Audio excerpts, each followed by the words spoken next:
What's up guys, Erroneous here with another Raid Shadow Legends video. In today's video, obviously you could see the extra legendary event is ongoing. We've got a glowing gold portal.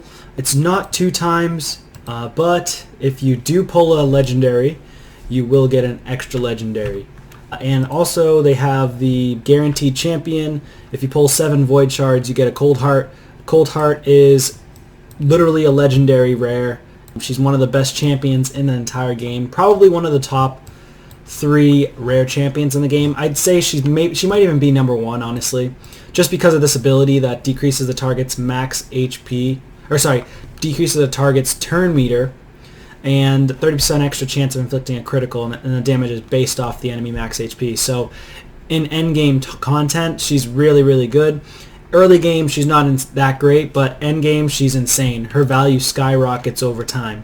So I will be pulling this Sacred most likely. I'm not sure. I don't know. Maybe not. But we also have super raids going on as well.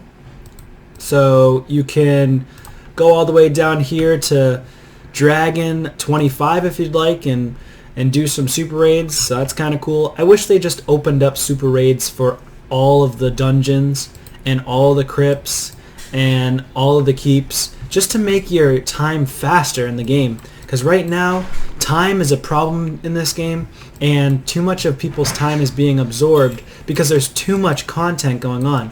I'd probably say that I have to play at least 2 to 4 hours a day to get most of this content done, and some of the content I can't complete throughout the day. But the other thing, guys, is just kind of going back to the tournament. Dragon tournament's out right now. I just forgot about that. And right now, if you use only champions from the Dark Elves crypt, you could potentially win these rewards. So 100k silver coins, 15 gems. I mean, this is kind of good for the newer player or mid-game player. A couple of rare books, and then 1650 for the ancient shard, and then a rank 4 chicken is okay. Right now, looks like we've got Ideal Crazy in the lead. I just started. I'm just going to show you the team that I use currently, and the team that I'm using. I'm only doing stage 20. I can't do any further, but this is the team that I'm using right now, based on the Dark Elf crypt. And I can get through it, so I could easily just super raid it, to be honest with you.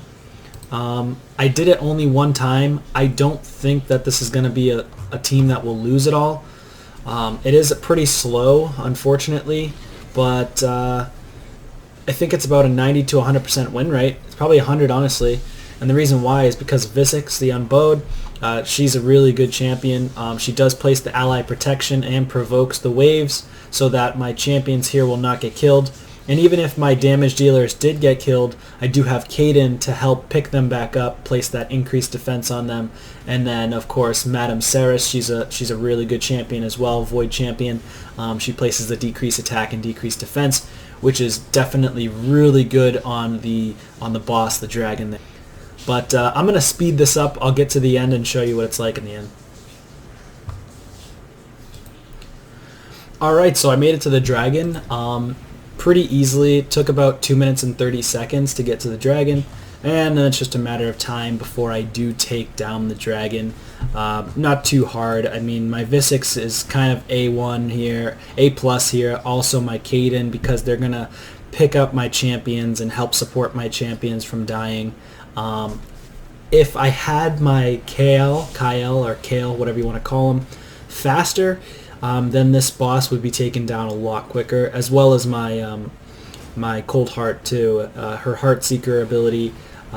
If I built her a little bit stronger, which I don't have the gear for, or I just don't have the resources to do that right now, then of course this would be a faster battle, maybe like 3.5, maybe 4 minutes. But so far, not so bad though, in my opinion. I don't think this is a bad build here for stage 20. Not a bad run. I think this run might be a little bit faster than my previous run. My last run was about 5 minutes long, so this one looks like it's going to be around 4 minutes and 24 minutes and 30 seconds. So that's okay. That's pretty fast. 4 minutes and 14 seconds. Ooh, legendary shield. Let's check this one first. We've got speed, lifesteal, 2 flat stat pieces. I would have to get triple speed in order to even consider keeping that. I'd probably just chuck it out anyways. Ugh, no speed on the shield. But if I got triple accuracy, triple defense, or one of the two, I may consider keeping it. So there's that. I'm honestly just going to throw this out. It's not even worth it. So yeah, so that's my team. I actually will pull this void, this sacred, and hope for a legendary. So here goes. Please give me a legendary. Come on. No. Is it good? I mean, she hits hard, but she's a support-based champion. And attacks all, places a weaken, 6% chance, books out to 80% chance on a 4-turn cooldown. With a passive, revives this champion when killed. Very similar to Skull Crown and Senesha ability, where she has like a sister basically that's also a barbarian, and she revives if she dies, but it's only available when Alika is on the same team and Alika is alive. So really unfortunate for me. I've never gotten the extra legendary on any of these events, but also I'm working on my faction wars, so I've been trying to push a little bit in Skinwalkers, but I can't seem to beat this one here. My champions just aren't strong enough yet. They're only level 40 around the board, and I'm actually waiting.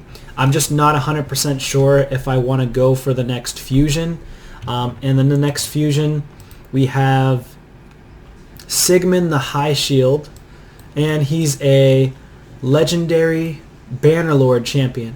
Now for me, Sigmund the High Shield would probably be a positive growth for my account, because for Bannerlords, let's see, I don't have a single legendary for Bannerlords. So of course if you don't have a legendary, Faction Wars is a little bit harder. And I do have some attack-based champions, but I don't have very good support-based champions. So for me, Gizcard's very good. He can do a provoke. Seneschal can do a provoke, so he's good. I've got him 50. Gizcard's 50. And then if you have Ursula the Mourner, then you pretty much automatically win that faction war. I mean, it's easy. She revives. She has a great revive. Very strong kit. She's got this here, 75% HP. All dead allies. Places an increased defense and strengthen for 3 turns. So super strong kit. She actually hits fairly hard too, not crazy hard, but she hits okay. And I have all the rares, and I have all the uncommons and commons. I'm actually going to be utilizing some rares, and then utilizing some epics. Most likely Seneschal and Gizcard for the provokes to keep the enemies at bay and CC'd. I'm probably going to build Knight Errant or Horden. Most likely Knight Errant because he smacks on his A3 or his A2 ability. Yeah, A3 Death Warrant. It has like a 6 point something percent or higher damage multiplier. So that's pretty cool. I also am going to use Archmage Helmet for more CC as needed. So it's either going to be, I'm probably going to phase out Seneschal because Gizcard is really good, but they did nerf him a little bit. So he has the provoke for 1 turn, whereas Seneschal has the provoke for 2 turns and places a counterattack on himself. I do have him booked, it just doesn't show it here. I didn't realize I didn't actually have Sakara, but that's nice. I'll probably build her out. I just don't need her right now. I've already beaten the Barbarians faction. Scylla the Drakes, if you have her, you've beaten the Barbarian faction, and you actually don't even need Scylla the Drakes to beat Barbarian faction crypt. But I'll be working on this a little bit more. I'll work on my demon spawn later on. I kind of went through and tried to push up a little bit further, and I got 1 star on stage 16 for the demon spawn crypt. I'll have to go back and beat stage 14. I'm like really close at beating this boss and getting the 3 stars. It's just that one of my champions ends up dying. That's level 40, just before the boss ends up dying. That's going to be it for this video today, guys. Hopefully you guys pulled an extra legendary during this event. And also, if you could subscribe to the channel. Subscribing to the channel is going to help me out a lot. I can create more content for you guys. Like this content if this is something that you really enjoy. If you want more content like this where it's just pulling shards, let me know in the comments down below. If you like me creating any other type of content, please feel free to leave a comment down below on what you want to see. Thanks and take care.